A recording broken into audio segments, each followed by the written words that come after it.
Dam olish kunlari kutilayotgan ob-havo ma'lumoti. Assalomu alaykum aziz tomoshabin. Oylik, haftalik va kunlik ob-havo ma'lumotidan birinchilardan bo'lib xabardor bo'lishni istasangiz, video ostiga bir dona like bosib, kanalimizga obuna bo'lishni unutmang.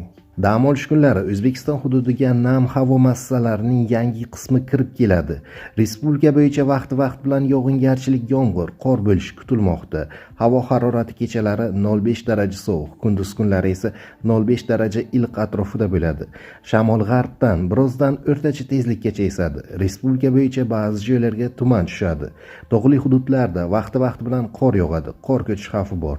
Poytaxtimizda shanba kuni asosan qor ko'rinishidagi yog'ingarchilik bo'ladi. Tuman tushishi mumkin. Yakshanba kuni kechasi va ertalab biroz qor yog'adi. Tuman tushadi. Kunduz yog'ingarchilik kutilmaydi. Kuchsiz shamol esadi. Harorat kechasi va kunduzi 2 daraja sovuq, 3 daraja iliq atrofida bo'ladi, deyiladi markaz xabarida.